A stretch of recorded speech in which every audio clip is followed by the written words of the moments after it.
No escuché el árbol caer hasta que ya estaba estrellándose junto a mí. El bosque pasó de la paz al caos en un abrir y cerrar de ojos. Me lancé hacia la izquierda, mi hombro golpeó con fuerza la tierra embarrada, y el aliento se me fue del cuerpo.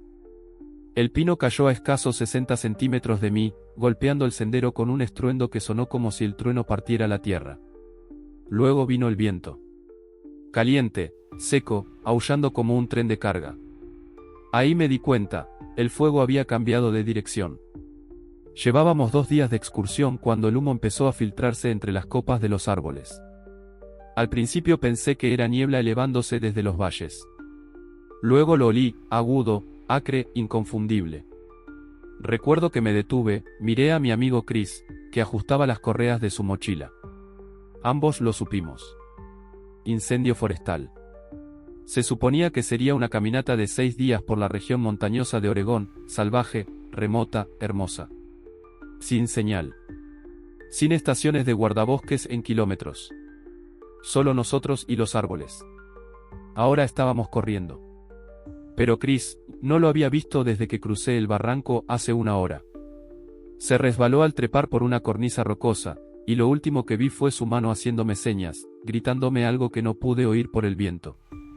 Esperé 10 minutos. Luego 20. Pero el humo se acercaba desde el oeste, y la ceniza comenzaba a caer como nieve. No tuve opción. Corrí. El sendero casi había desaparecido ahora, oculto por hollín, agujas de pino y pánico. Cada pocos metros tenía que detenerme y orientarme. El cielo, antes azul y despejado, se había convertido en una cúpula gris amarillenta enfermiza. La luz del sol se filtraba como una bombilla vieja en un bar lleno de humo. Todo olía a quemado, seco, mal. Ya había vaciado la mitad de mi botella de agua y me quedaba tal vez comida para un día, mezcla de frutos secos, carne seca, unos cuantos sobres de electrolitos. Pero el verdadero problema no era el hambre. Era la dirección. Habíamos dejado el mapa topográfico en la mochila de Chris. Mi reloj con GPS no servía de nada con tanto humo.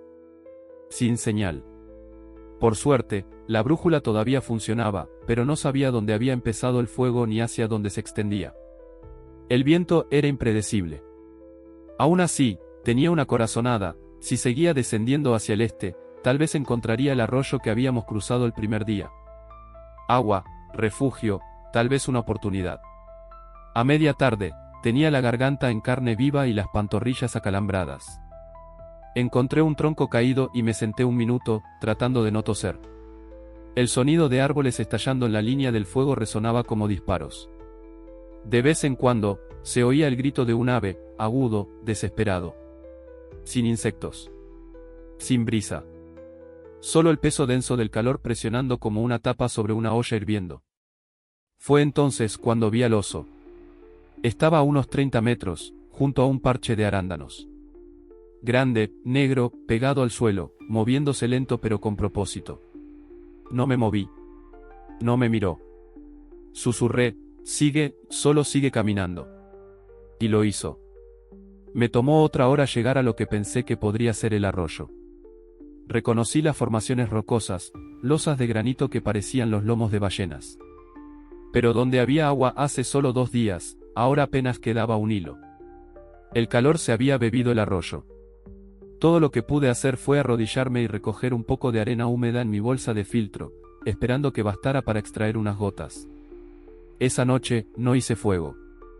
Encontré una pequeña hondonada cerca de una roca y la despejé de agujas de pino. Coloqué mi saco de emergencia y me metí dentro, abrazando mis rodillas. El silencio era irreal. Sin motores. Sin luces. Solo el parpadeo del resplandor del fuego contra las nubes al oeste y el horrible conocimiento de que estaba completamente solo. Y Chris, no sabía si estaba muerto, vivo o corriendo en otra dirección. Pero no podía volver por él. No ahora. No dormí. No de verdad. Cada vez que empezaba a quedarme dormido, un crujido o estallido en el bosque me hacía incorporarme de golpe, el corazón latiendo con fuerza. El suelo estaba caliente, antinaturalmente caliente, y podía sentir el fuego latiendo en algún lugar allá afuera, en la oscuridad. El miedo no era como en una película, con gritos y caos. Era más silencioso. Se metía en tu columna vertebral.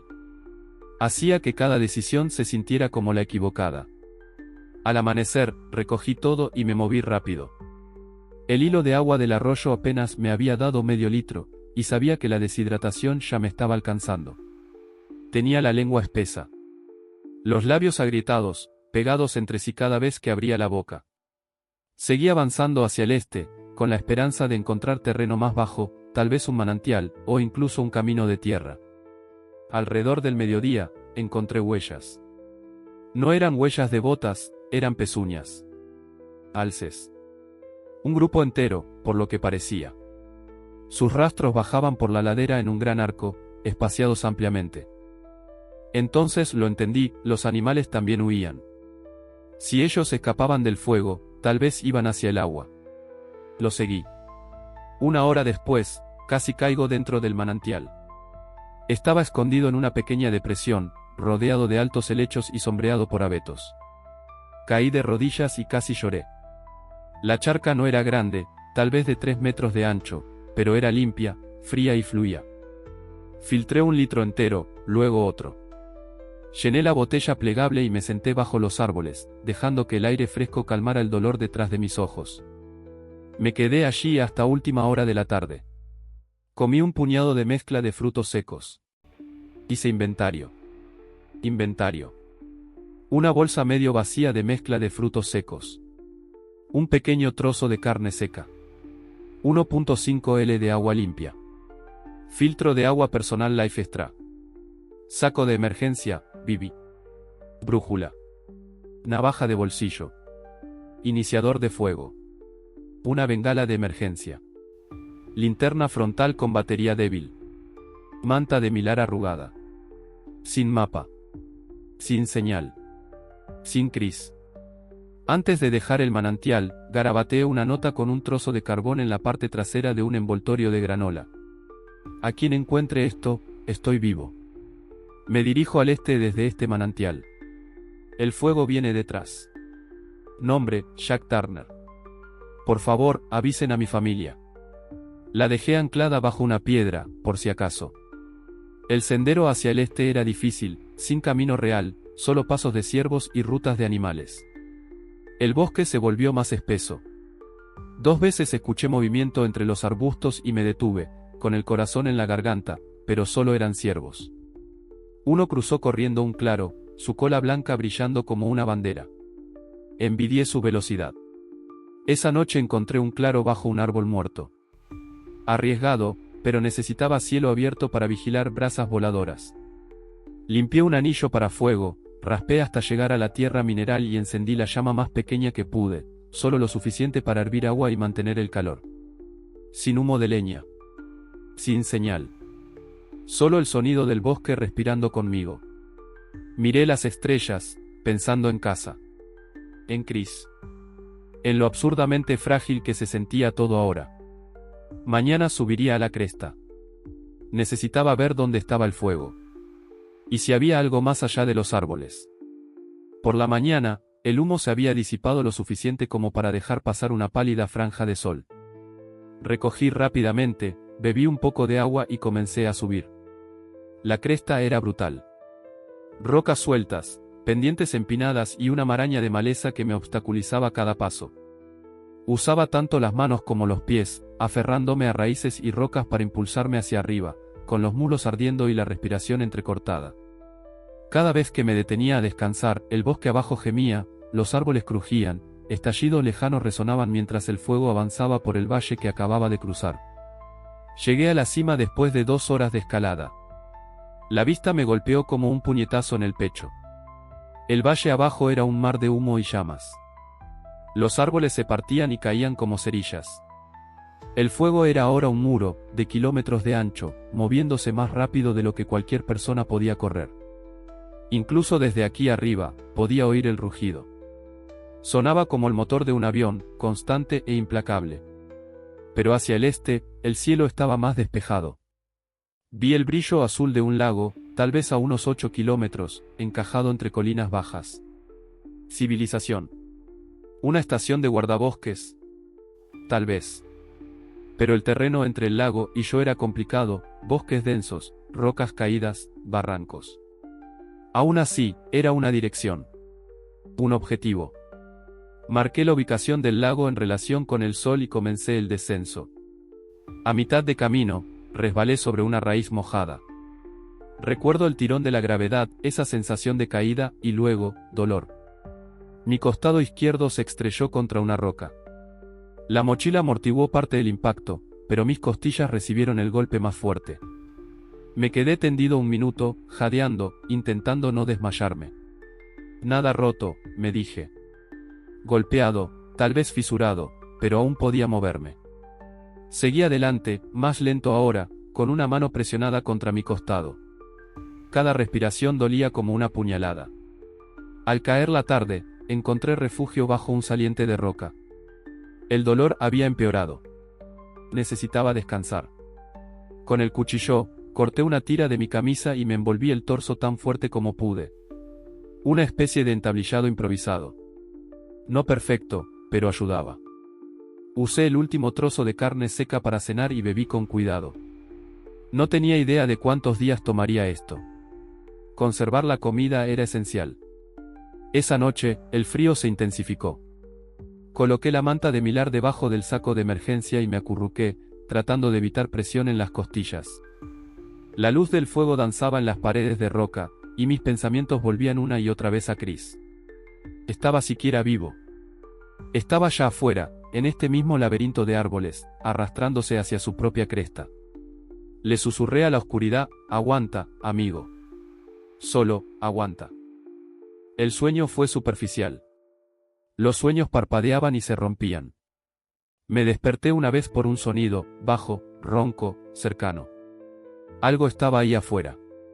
No era un oso. Demasiado silencioso.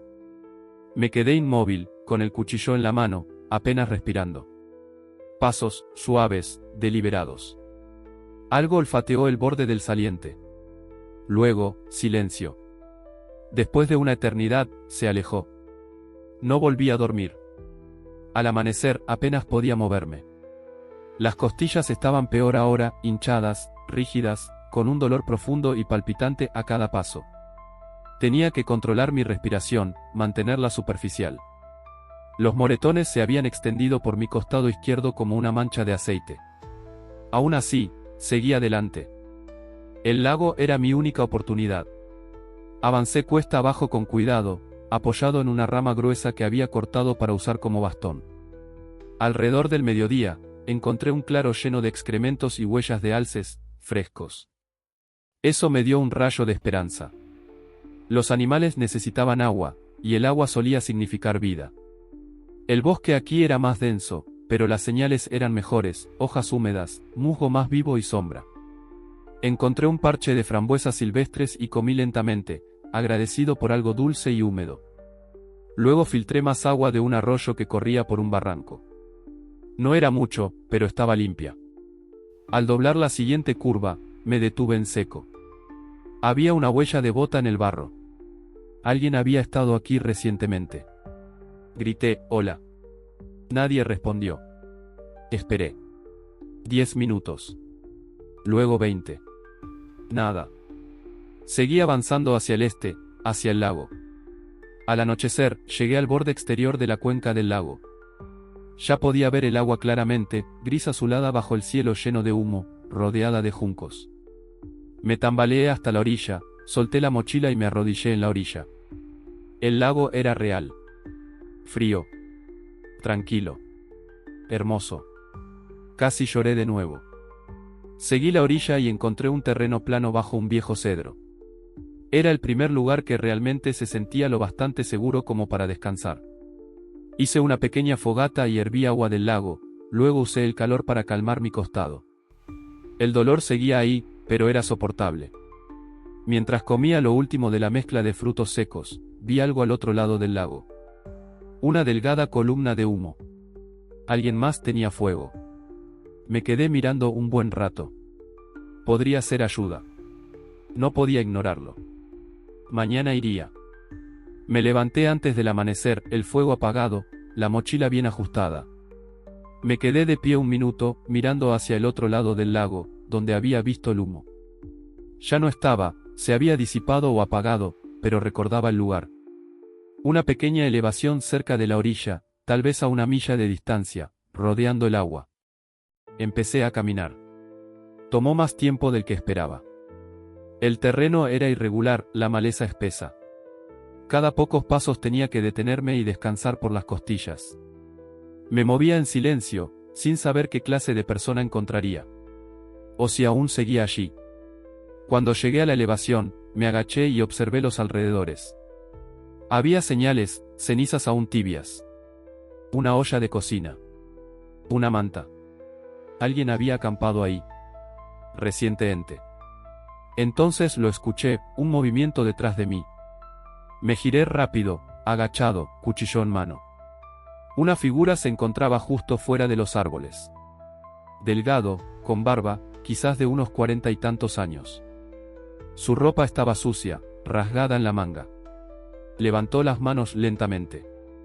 Tranquilo, dijo. No busco problemas. Yo tampoco. Pero no solté el cuchillo. ¿Tú hiciste ese fuego?, pregunté. Asintió. Me llamo Grant. Llevo 6 días aquí. Me atrapó el fuego cuando cruzó la cresta. He estado moviéndome hacia el este, tratando de mantenerme adelante. Permanecí en silencio, observándolo. Sus ojos estaban hundidos, su rostro quemado en los bordes, pero no parecía peligroso. Solo agotado. Como yo. ¿Tienes agua?, pregunté. Metió la mano lentamente en su mochila y me lanzó una botella medio llena. Bebí, luego asentí. Gracias. Hablamos un rato. Grant era un mochilero solitario. Estaba recorriendo el circuito del sendero de Cascadia cuando el viento cambió. Dijo que no había visto a nadie más, ni guardabosques, ni equipos de rescate. Solo humo, calor y el sonido de los árboles muriendo. Aún no estamos fuera de esto, dijo. El fuego sigue avanzando hacia el norte. ¿Has visto una carretera, algo? No, respondí. Pero hay una torre de radio en la cresta al sur de aquí. La vi hace 2 días. Pensé que estaba demasiado lejos. Se irguió. Una torre significa mantenimiento. Mantenimiento significa camino de acceso. Acordamos dirigirnos al sur al amanecer. Esa noche compartimos provisiones.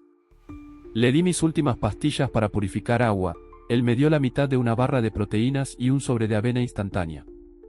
No encendimos fuego, ya era demasiado arriesgado, con el humo volviendo desde el oeste. Mientras estábamos sentados en la oscuridad, Grant sacó algo del bolsillo de su chaqueta. Un mapa plastificado. El pecho se me apretó. Vio mi expresión y me lo pasó. Era real. Tracé nuestra ruta a la luz de la luna, alineándola con las crestas y líneas de agua que recordaba. La torre de radio estaba allí. Marcada. Con un camino de mantenimiento punteado bajando hasta el borde del bosque. Si lográbamos llegar, podríamos encontrar ayuda. Pero era una caminata de 2 días. Quizás más, con nuestras heridas. Aún así, por primera vez en días, tenía un plan.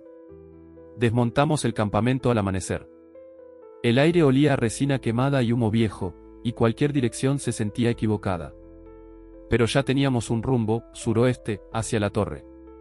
Grant caminaba más lento que yo, cojeando de la rodilla derecha, que se había torcido en una pendiente. Yo iba más lento que él cuando el dolor en mis costillas se intensificaba. Entre los dos, hacíamos un buen excursionista. No hablábamos mucho, solo caminábamos, respirando el silencio. De vez en cuando, el fuego nos recordaba que aún no había terminado. Crujidos distantes, columnas de nuevo humo, el sabor tenue de ceniza sentándose en la parte trasera de la lengua.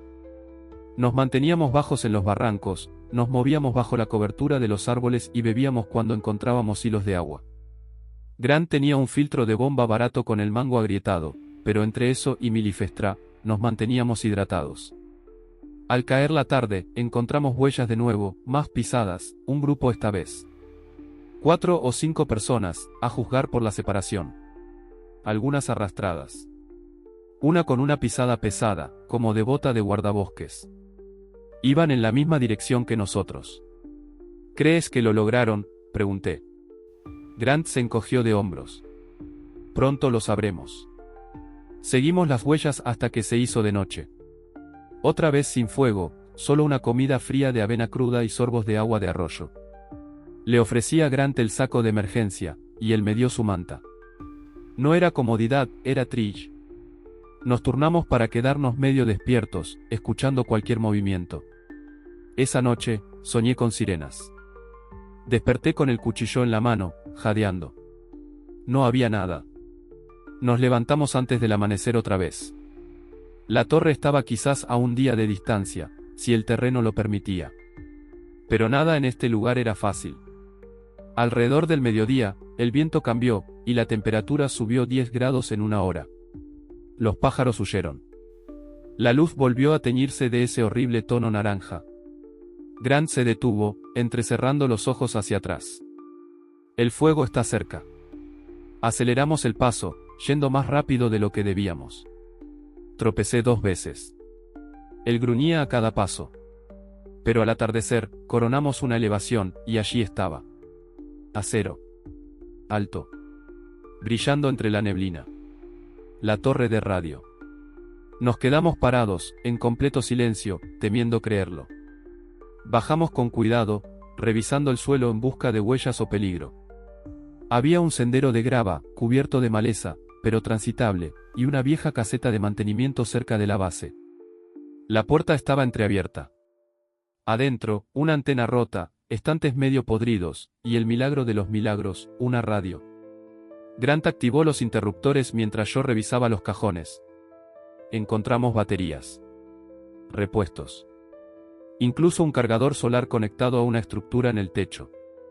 Lo conectó todo, con las manos temblando. Luego habló al micrófono. Aquí Grant Mushen. 2 sobrevivientes en la torre de mantenimiento de Barlow Ridge. Incendio forestal. Heridos. Solicitamos evacuación. Esperamos. Estática. Luego, clic. Una voz. Recibido. Los tenemos. Helicóptero en camino. Mantengan posición. Me dejé caer al suelo, abrumado. La ayuda venía. Solo teníamos que sobrevivir una noche más. Atrancamos la puerta lo mejor que pudimos, encajamos una tabla entre las bisagras y apilamos los pocos muebles que quedaban dentro de la caseta. No detendría el fuego ni a un animal decidido, pero nos daba una sensación de control. A veces, eso es todo lo que necesitas. El viento afuera aumentó, silbando contra las paredes de aluminio. Me senté en una silla metálica agrietada, mirando la radio como si fuera un salvavidas. Grant caminaba de un lado a otro en la pequeña habitación, cojeando ligeramente, murmurando cálculos en voz baja. El helicóptero viene desde el oeste, dijo. Eso significa que volarán bajo, probablemente al amanecer para evitar las térmicas. La visibilidad es una basura, así que si el viento cambia otra vez. No, dije en voz baja. No lo pienses tanto. Se detuvo, asintió una vez, y se sentó a mi lado. Compartimos la última barra de proteína. La partimos por la mitad. Masticamos en silencio. Algún tiempo después de la medianoche, me despertó un olor. Humo. Cercano. Corrí hacia la puerta, la desatrancamos lo justo para echar un vistazo. El cielo ya no era solo naranja, era rojo. Los árboles en la siguiente cresta ardían como antorchas. Tal vez nos quedaban unas pocas horas antes de que el frente nos alcanzara. El viento traía chispas, calientes sobre la brisa. Las veía flotando como luciérnagas furiosas, danzando hacia la caseta. Grant se paró a mi lado, mirando fijamente. No podemos quedarnos aquí. Sabía que tenía razón. Agarramos lo poco que teníamos, metimos las botellas de agua y la batería de la radio en nuestras mochilas, y salimos al calor. La torre se alzaba sobre nosotros, silenciosa, negra contra el cielo en llamas. Entonces la vimos. Un claro. Justo más allá de la torre. Plano, cubierto de grava. Lo suficientemente grande para un helicóptero. Corrimos. O al menos lo intentamos. Mis costillas gritaban a cada paso, Grant tropezó 2 veces y casi cae. Pero llegamos al claro y dejamos el equipo en el centro. Rompí la bengala de emergencia que había guardado, mi única bengala, y la sostuve con manos temblorosas. Todavía no. No la malgastes antes de tiempo. Los árboles detrás de nosotros se encendieron, lenguas de fuego azotando el cielo. El sonido era indescriptible. Como el rugido de una tormenta en el océano y el crujido de 100 huesos rompiéndose al mismo tiempo. El calor nos abofeteó la cara. Entonces, lo escuché. Un golpe bajo y rítmico. Distante. Cada vez más fuerte. Rotores. Grité y encendí la bengala, levantándola por encima de mi cabeza. Escupía fuego rojo furioso al cielo. La agité con fuerza, cada nervio gritando, cada instinto suplicando huir. El helicóptero apareció entre el humo, el reflector cortando un camino, tambaleándose entre las ráfagas. Se mantuvo suspendido, descendió, sacudido por el aire caliente y la ceniza. Sentí el golpe del viento de los rotores y caí de rodillas. 2 rescatistas saltaron. Uno corrió hacia Grant, el otro me agarró del brazo y gritó algo que no pude oír. Nos subieron al helicóptero como sacos de carne. Lo último que vi antes de que se cerraran las puertas fue la torre, recortada contra las llamas, y la bengala apagándose en la tierra como el último suspiro de un fósforo moribundo. Nos sacaron volando por encima de un mundo en llamas. Desde el aire, la magnitud era incomprensible. Cresta tras cresta devorada por el fuego. Valles enteros perdidos bajo el humo. El lago junto al que habíamos acampado parecía un charco en el infierno, con sus orillas quemadas hasta quedar negras. Vi movimiento allá abajo, animales corriendo, figuras vestidas de naranja refugiadas junto a una línea de fuego, excavadoras abriendo cortafuegos entre los árboles. Y entonces, sobrevolamos terreno despejado. Campos verdes. Carreteras. Un hospital. No recuerdo el aterrizaje.